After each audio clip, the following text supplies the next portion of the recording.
You are listening to chartingwealth.com for Thursday, the 26th of July, 2018. We're in the fourth printing of our book, Charting Your Way to Wealth. There's some copies left. If you want one, we need to hear from you. You can find links at the website under our daily market reviews, also at our YouTube channel. And if you're a subscriber to our email, our daily market review, you ought to be. If you aren't, you can also look under the show notes there. There are links in all of those places to be able to purchase the book. And it will also entitle you to all the special, super special trainings that we do. The last one that we did was all about short chart trading. We've gotten a lot of good reviews on that. The next one's going to be on Bitcoin, our special Bitcoin chart that we've covered for some of our members in the past. We're going to go over that again and update you as to what is going on. Sorry for all the background noise that's going on. We are traveling today, finding the best place we can in order to do the show for you. Let's jump into these charts. We see stocks are up for the day. Bonds are down. Gold is up. So let's jump first, as we always do, into the weekly chart on the S&P 500.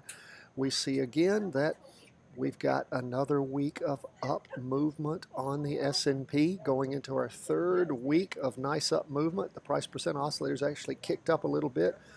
The derivative oscillator heading up.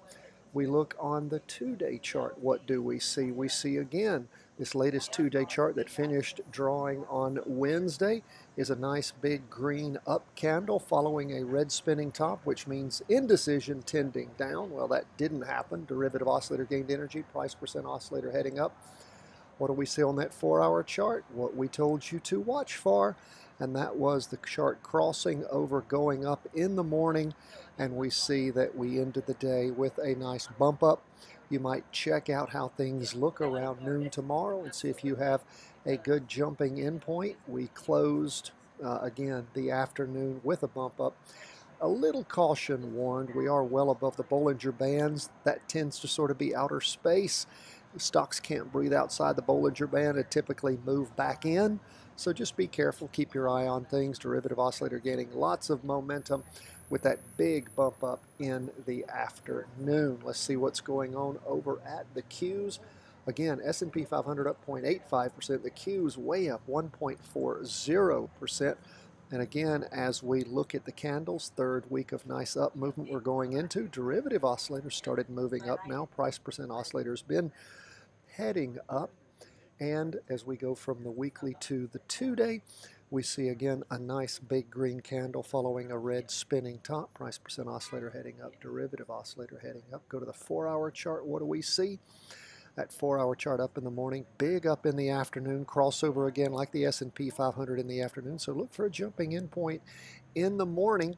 You can check either after 10:30, or you can just see how things are looking around noon. Again, that 10:30 mark means we get past idiot hour. We've talked about that a lot in the past. You can read more about that, of course, and well, you can read more about everything we talk about in our book, Charting Your Way to Wealth. So we're going to go from the 4-hour chart, and again, looking to get into a trade on the S&P and the NASDAQ 100 tomorrow if they offer that opportunity. And we're going to head from stocks to bonds. What do we see going on with bonds? Well, bonds, of course, had been in a big up move on the weekly. They rotated over recently, going down on the two-day, and of course, so far, this is a big down week. Derivative oscillator is going into its second week of down movement. Price percent oscillator is also heading down. Hasn't crossed over going down yet, but is heading down. Go from the weekly to the two-day. What do we see? Second big down candle. And of course, price movement well below the two-day trend line. Crossed over going down back on the 23rd. Is this price movement going to keep going? Is it going to be enough to pull the weekly over by the end of the week? We'll wait and see.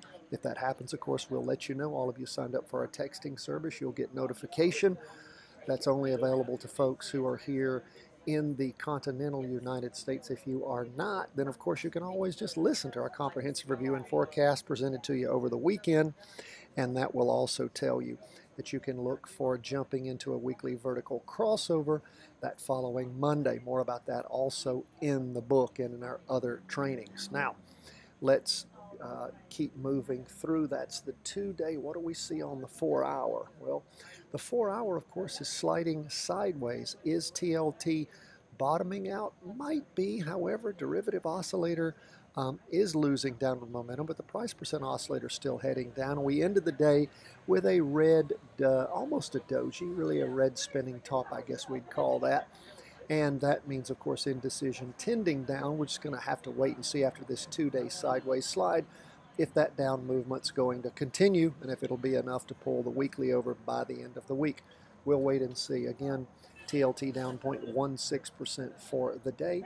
Lastly, we go to gold. What do we see going on with gold? Gold up 0.55%. Now, gold is drawing a red down candle for the week. Price percent oscillator heading down. Derivative oscillator looks like it's about flat. We have a red down candle. Price movement is below the weekly. But as we hone in a little closer on that 2-day chart, you can see that price movement is still below the 2-day chart, the 2-day trend line on the 2-day chart, but it does have a green candle ending on the 23rd.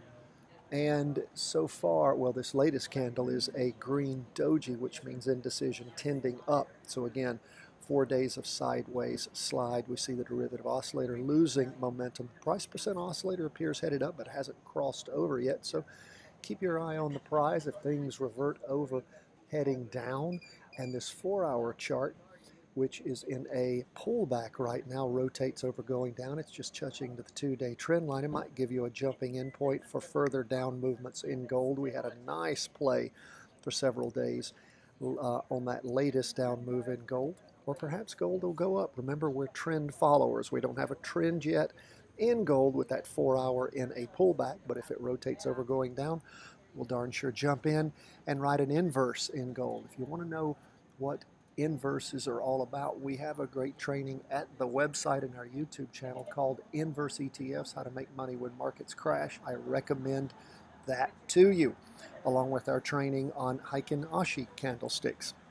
If you have questions, problems, concerns, we're happy to hear from you. chartingwealth1@gmail.com. God bless, my friends. Please buy our book. If you can help us out, we'd sure appreciate it. All the best from the whole team here at Charting Wealth World Headquarters.